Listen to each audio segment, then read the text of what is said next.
galur murni adalah varietas komersial galur murni atau varietas hibrida. Sementara kalau uji keunggulan untuk varietas hibrida, pembandingnya wajib menggunakan hibrida, tidak bisa menggunakan galur murni, tidak bisa kita melihat yang di bawahnya.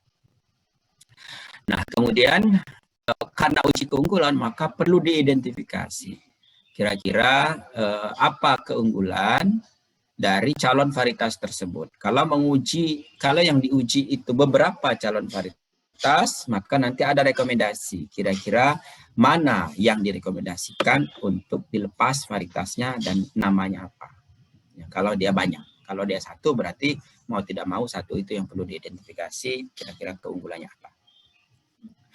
Nah, itu yang topik pertama. Kemudian topik yang kedua itu adalah analisis stabilitas, ya. Datanya minimal di 3 lokasi, kemudian banyak galur yang diuji, banyak genotipe yang diuji, ya. Galur biasanya dengan varietas pembanding juga. Jadi nomor 2 ini bisa saja datanya sama dengan nomor 1, tapi dengan analisis yang berbeda. Lalu digunakan fasilitas analisis stabilitas, ya. Misalnya menggunakan stabilitas yang umum, stabilitas Finlay-Wilkinson, atau stabilitas AMI, dan atau bisa dua-dua, ya, atau Eberhard dan AMI, ya, stabilitas yang Eberhard itu juga menyakup Finlay, Wilkinson, AMI, dan kemudian Francis Kenneth-Burt, misalnya 3 itu. Jadi ada stabilitas dinamis, ada stabilitas statis, ya. Ada stabilitas nanti kesimpulan general, ada yang kesimpulan bisa untuk lokasi-lokasi tertentu, misalnya seperti itu. Ya. Nah, tentu karena teman-teman barangkali belum pernah mengambil atau diajari untuk topik ini, karena biasanya ini pada metode kuantitatif pemulihan tanaman, misalnya bagi teman-teman yang belum ambil itu, nanti kita akan fasilitasi untuk konsultasi bagaimana mengolah data, bagaimana menarik kesimpulan, dan juga tentu Bapak Ibu sekalian bisa mempelajari jurnal-jurnal yang ada. Ya.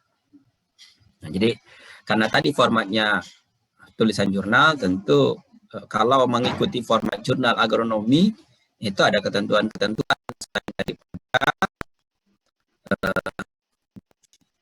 selain daripada gaya selipung, cara penulisan pustaka juga ada ketentuan bahwa pustaka itu 80% dari jurnal misalnya. Pustaka itu 80% up to date, 80% kekinian. Artinya 10 tahun terakhir. Ya. Jadi 10 tahun terakhir plus 80% dari jurnal. Itu yang ketentuan dari jurnal agronomi. Nah, jadi bisa kita baca di jurnal-jurnal, publikasi-publikasi. Kemudian topik nomor 3 adalah interaksi genetik dan lingkungan. Nah, interaksi genetik lingkungan ini apakah nanti akan diolah ke arah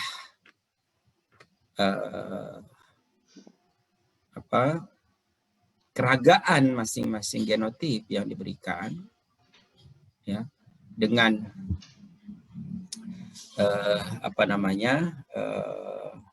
tentu dibandingkan dengan pembanding atau keragaan masing-masing itu akibat adanya interaksi genetik lingkungan, atau juga mempelajari ragam. Ya, jadi interaksi genetik lingkungan ketika ada informasi itu, ya, setelah diolah menggunakan ANOVA, analisis ragam, maka bisa dilanjutkan, ya, menggunakan fasilitas pengolahan atau parameter-parameter yang akan dibangkitkan, misalnya analisis ragam, kemudian partisi ragam, ragam genetik, ragam lingkungan, interaksi genetik lingkungan, kemudian interaksi genetik lingkungan itu estimasi, diduga seberapa besar dan nanti akan mempengaruhi nilai heritabilitas. Ya, jadi interaksi genetik bisa ke arah sana. Interaksi genetik tentu bisa ke arah stabilitas dua, tapi stabilitas sudah dipakai topik yang kedua. Interaksi genetik lingkungan bisa dilihat juga keragaan masing-masing yang nanti akan mirip dengan topik satu. Jadi agar tidak mirip dengan topik 1 dan 2, maka topik nomor 3 ini diarahkan kepada heritabilitas. Jadi interaksi genetik lingkungan untuk mengeksplor bagaimana ragam interaksi tersebut.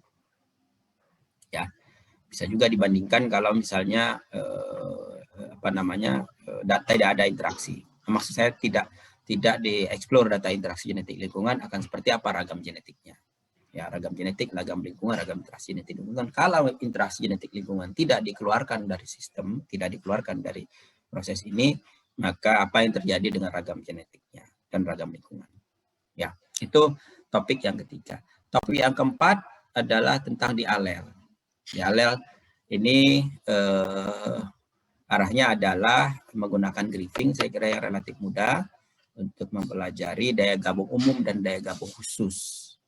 Ya, bisa ke arah hibrida, bisa ke arah yang lainnya daya gabung khusus. Ini untuk misalnya mempelajari ragam genetik dan lain sebagainya. Ya, itu pertemuan atau topik nomor 4. Kemudian topik nomor 5 adalah pewarisan sifat karakter kuantitatif. Biasanya kita menggunakan data biparental. Ya. 2 tetua, tetua jantan, tetua betina, kemudian ada F1, ada F2, ada BCP1, BCP2. Sehingga kita bisa pelajari bagaimana karakter-karakter kuantitatif itu pola pewarisnya. Pola pewarisan bisa juga pola genetiknya. Ya. Ya, jadi bisa apakah dia adiktif dominan karena ini adalah kuantitatif atau pola yang lain, adiktif dominan epistasis misalnya. Kemudian topik praktikum yang keenam ini adalah pewarisan sifat untuk karakter kualitatif. Ini adalah Mendelian genetik, ya. Jadi bisa diduga kira-kira karakter kualitatif ini berapa gen yang mengendalikan, 1, 2, 3 gen yang mengendalikan dengan pola seperti apa, ya. Pola seperti apa. Artinya kalau dia ada epistasis, maka epistasis yang seperti apa. Kalau dia 2 gen yang mengendalikan. Ya, kalau 1 gen yang mengendalikan, maka perlu diduga kira-kira gennya seperti apa. Ya, juga bisa merekomendasikan kira-kira nama gennya apa, misalnya seperti itu. Ya. Nah, kemudian pada topik yang ketujuh adalah simulasi uji bus. Nah, simulasi uji bus ini perlu Anda kemukakan misalnya di topik ini pemilihan pembanding. Mengapa pembanding itu yang dipilih? Walaupun sudah diberikan oleh dosennya datanya, maka harus ada justifikasi mengapa pembanding itu yang dipilih ya dengan ketentuan-ketentuan uji bus ya. Nah, jadi harus diidentifikasi apakah dia baru atau tidak. Baru itu ada dalam undang-undang ya, bahwa tidak diperjualbelikan selama setahun misalnya untuk tanaman semusim dalam negeri. Kalau luar negeri 4 tahun ya. Baru. Unik itu minimal 1 perbedaannya dengan varietas pembanding. Perbedaan yang jelas, yang 1 itu jelas, kualitatif ya. Kalau dapat kualitatif bagus, tapi kalau kuantitatif harus skornya lebih dari 1 selisihnya. Jadi kalau ada skor 1, 3, 5, 7, 3 dengan 5 itu dianggap berbeda. Tapi kalau 3 dan 4 atau 4 dan 5 dianggap tidak unik, belum berbeda. Ya. Nah, kemudian seragam itu ada ketentuannya, ada pengujiannya juga berapa yang diperkenankan perbedaan perbedaan of type-nya, adanya of type berapa persen, itu ada ketentuannya. Nah, untuk stabil, kalau seragam biasanya dianggap stabil, karena stabil dalam hal ini adalah stabil generasi, artinya kalau ditanam lagi benih itu akan menunjukkan performa yang sama, bukan stabil yang nomor 2, bukan yield stability. Nah, kemudian pada topik yang ke-8 ini simulasi uji kebenaran varietas. Ini lanjutan atau data untuk melengkapi uji keunggulan. Nah, uji kebenaran ini bedanya dengan uji keunggulan, kalau uji keunggulan itu dibandingkan dengan varietas pembanding, sementara uji kebenaran itu adalah data dari uji keunggulan dibandingkan di lapangan. Apakah sesuai atau tidak dari data uji keunggulan itu dengan real data di lapangan. Jadi murni data yang ada, satu genotip tersebut, dibandingkan antara data yang diperoleh, yang direkomendasikan atau yang dideskripsikan berdasarkan uji keunggulan dengan data yang ada di lapangan. Biasanya diuji oleh pihak ketiga, ya, bisa perguruan tinggi, bisa apa namanya, balai penelitian yang terkait, atau juga BPSP. Ya, kalau lembaga itu lembaga yang kredibel, maka mereka boleh melakukan uji kebenaran internal. Jadi saya misalnya bisa diuji, calon varietas kami diuji Budesta misalnya, satu lembaga bisa, ya, kalau itu lembaga kredibel. Ya. Nah, kemudian nanti akan disimulasikan, kemudian disampaikan. Kemudian topik nomor 9, pendugaan karakter seleksi. Ini berhubungan juga dengan topik nomor 5, tapi ada tambahan analisis. Ya, jadi pendugaan karakter seleksi ini mungkin akan diberikan data F2, kemudian F3, misalnya seperti itu. Ya, jadi apakah ada kemajuan genetik akibat seleksi, atau apa namanya, kira-kira karakter apa yang berhubungan dengan apa yang diharapkan, ya, karakter seleksinya. Misalnya kalau yield itu, kalau kita seleksi langsung tentu menggunakan langsung yield, tapi karakter-karakter lain yang berhubungan dengan yield itu apa? Sehingga data yang diperlukan di sini adalah heritabilitas, kemudian juga korelasi, kalau mungkin kan korelasi genetik dengan karakter yang kita apa namanya tuju, ya, yield misalnya. Jadi apa kira-kira karakter seleksi tidak langsung terhadap yield. Nah, ini topik nomor 9. Topik nomor 10 ini keragaman genetik. Mungkin tidak bayam, nanti kita akan lihat keragaman genetik apa di sini, ya. Keragaman genetik yang apa namanya, berhubungan dengan data-data yang tidak sama tentunya dengan nomor 6 dan nomor 3, nomor 5 dan nomor 3, ya, karena ini nanti berhubungan dengan analisis gerombol misalnya, ya, kemudian pengelompokan, tentu ini ada banyak genotipe yang digunakan, kemudian menggunakan karakter kualitatif, karakter kuantitatif, ya, kemudian diolah lebih lanjut untuk pengelompokan dan melihat ragam yang ada, ya. Kemudian praktikum yang 11 atau topik yang 11 ini mutasi. Jadi bisa ada data M2 atau M3, kemudian dicek lebih lanjut kira-kira ragamnya seperti apa, heritabilitasnya seperti apa, atau datanya mulai dari M1, M2, M3, sehingga kita bisa juga menganalisis LD50 misalnya, ya, LD50. Kemudian nanti bisa terlihat juga dari M2 atau M3-nya hasil mutasi tersebut. Yang ke-12 ini adalah karakterisasi, ya. Karakterisasi ini berhubungan dengan pemilihan tetua misalnya, ya. Kira-kira apa kira-kira karakter yang utama. Nanti kemungkinan mirip juga dengan topik nomor 10, ya. Menggunakan analisis gerombol, kemudian merekomendasikan kira-kira tetua mana yang akan dipilih untuk persilangan lebih lanjut atau pemanfaatan lebih lanjut, ya. Kira-kira itu topik praktikum mandiri untuk 12 topik ini masih draft tentatif. Nanti kalau misalnya ada masukan dari teman-teman yang lain kira-kira butuhnya apa, ya, nanti bisa kita diskusikan lebih lanjut, atau nanti ada masukan dari dosen yang lain.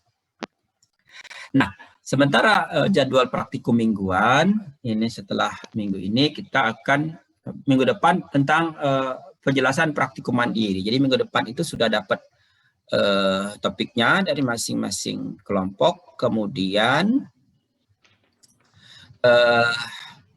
akan dijelaskan bagaimana mengolah datanya dan juga tentu kira-kira arahnya kemana, membangkitkan datanya dan kemudian membahasnya. Nanti kemungkinan akan kita buat breakout room, jadi masing-masing dosen, masing-masing ini nanti yang punya topik barangkali akan menjelaskan kepada kelompoknya. Ya, jadi kalau ada 3 atau 4 dosen nanti akan dibagi menjadi 3 atau 4 breakout room nanti. Nah, kemudian dari 3 sampai 6 ini kita akan mempelajari tentang bagaimana penyerbukan buatan pada berbagai tanaman dan tentu seleksinya lanjutannya. Ya, jadi penyerbukan buatan dan seleksi. Ini spesifik pada tanaman tertentu, menyerbuk sendiri, menyerbuk silang, dan menyerbuk sebagian atau intermediate yang di tengah-tengah. Ya, jadi nanti akan oleh Mas Arya, kemudian Bu Desta, saya, kemudian Mbak Mawi. Ya. Untuk minggu ke-7 ini adalah praktikum mandiri sesuai tema. Jadi nanti kita tidak berjumpa di sini karena ini adalah sebetulnya pada jam yang minggu lalu.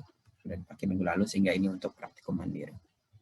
Kemudian nomor 8 ini masih lanjutan, ini oleh Pak Willy tentang bagaimana penyerbukan buatan seleksi pada tanaman silang jagung. Dan 9, 10 itu analisis data kualitatif dan analisis data kuantitatif. Yang data berbeda dengan data tugas 1 sampai 12 tadi nanti akan ditunjukkan oleh Pak Willy tentang bagaimana menganalisis data-data kualitatif, ya. Kemudian juga data kuantitatif, ya. Apakah data itu akan digunakan untuk analisis perubahan ganda atau juga analisis heritabilitas. Ini pertemuan 9 dan 10 akan diperkenalkan juga berbagai software yang dipakai. Jadi misalnya apakah menggunakan R atau menggunakan SAS, ya, atau PBStat misalnya. Kalau stabilitas bisa menggunakan PBStat, ya. Interaksi genetik lingkungan, uji keunggulan juga menggunakan PBStat. Nah, pertemuan 11 sampai 14 ini adalah presentasi dari tugas mandiri. Jadi dengan harapan pada pertemuan sampai pertemuan 10 ini tugas mandiri sudah selesai dikerjakan sehingga dipresentasikan di pertemuan 11 sampai 14. Karena ada 12 kelompok berarti masing-masing 3 kelompok per hari, ya, 3 kelompok per hari dalam waktu 2 sampai 3 jam. Saya kira cukup waktunya agar diskusi lebih leluasa, ya. Nah, jadi ini praktikum mandiri untuk mengerjakan tugas yang mana? Ini ada tugas 1, tugas 2, tugas 3, tugas 4. Ini berhubungan dengan praktikum mingguan. Tugas 1, mahasiswa diminta menganalisis data dan membuat laporan forma jurnal berdasarkan tema yang diberikan. Nah, ini adalah terkait dengan praktikum mandiri. Kemudian tugas 2, mahasiswa diminta membuat panduan persilangan selengkap mungkin untuk 3 kelompok tanaman yang ada di domisilinya masing-masing. Menyerbuk silang, intermediate, tadi yang sebagian, atau menyerbuk sendiri. Jadi menyerbuk sendiri, intermediate, dan menyerbuk silang. Jadi 1 masing-masing. Ya, silakan di daerahnya masing-masing, karena tadi ada 3 orang per kelompok, jadi bisa berbagi peran saja di mana untuk komunitas masing-masing, ya. Karena ini persilangan buatan, ya, ideal ada jantan dan betina, ya. Namun setidaknya itu ada polen yang ada putik, ya. Ada polen, ada putik. Kalau kita tidak bisa mencari tanaman yang ideal untuk diperankan sebagai jantan dan betina, ya. Artinya setidaknya tanaman yang berbeda, misalnya seperti itu. Atau bisa saja selfing, ya, tanamannya sama. Jadi jagung misalnya, bagaimana proses selfing itu dilakukan, ya. Ini dalam bentuk gambar, dan kalau ini dalam bentuk video, ya. Video akan lebih memungkinkan, dan karena ini adalah karya sendiri, maka tentu harus juga menunjukkan bagaimana proses ini dikerjakan, ya. Ya, jadi tentu ada bukti bahwa itu adalah dikerjakan oleh masing-masing anggota kelompok itu. Gitu. dalam bentuk foto atau dalam bentuk video. Maksud saya tanamannya dan orangnya, misalnya seperti itu. Ya, tidak download atau tidak mengambil dari tempat yang lain. Nah, jadi membuat panduan persilangan itu bisa saja pada saat panduan itu dibuat begitu ya, bisa mengutip dari tempat lain, ada pustaka dan sebagainya, bisa saja untuk kelengkapan itu mengambil dari pustaka-pustaka itu, tentunya misalnya ya, untuk kelengkapan tapi tidak semua. Nah, kemudian untuk tugas 3 ini mahasiswa diminta menyampaikan tugas analisis data berupa listing. Ini disampaikan oleh Pak Willy. Itu dari mulai listing, bagaimana data mentah siap diolah, kemudian apa perintahnya atau listingnya, kalau menggunakan SAS itu listingnya apa, kemudian outputnya, ya. Jadi menyerahkan bukti itu bahwa Anda sudah mencoba untuk mengolah, kemudian diarsipkan listing dan hasil olahannya. Ya. Jadi penting untuk listing diarsipkan, atau langkah-langkah untuk kalau ada instruksi berarti langkah-langkah. Bagus kalau misalnya kadang-kadang dalam beberapa software itu tidak ada listing perintah seperti SAS, tetapi harus klik ini, klik itu. Nah, klik ini dan klik itu barangkali perlu Anda catat. Ya, setelah klik ini, klik ini, klik ini, itu sangat penting nanti untuk kalau Anda lupa itu buka kembali kira-kira apa yang perintah yang harus dikerjakan. Nah, kemudian tugas 4 ini mahasiswa melakukan presentasi ya, berdasarkan tugas yang telah dibuat tadi ya. Jadi apa namanya, presentasi melalui Zoom ya, dari kelompok yang sudah dibentuk. Nah, jadwal pengumpulan tugas ini melalui course IPB-ACID itu paling lambat pada pertemuan terakhir praktikum. Ya, pada pertemuan 14 itu sudah dikumpulkan semua tugas 1, 2, dan 3. Ya, silakan kalau misalnya sudah selesai pada pertemuan ke 10, pertemuan 9 dan 10, karena itu hubungan analisis data, itu bisa langsung diupload di course. Kalau misalnya persilangan itu sudah selesai di pertemuan 8, 9, langsung diupload. Jangan nunggu di akhir-akhir, karena nanti banyak tugas yang nanti numpuk di akhir-akhir. Ya. Sementara tugas 4 nanti dipresentasikan sesuai dengan jadwal. Ya, tadi ada 4 minggu pertemuan, jadi akan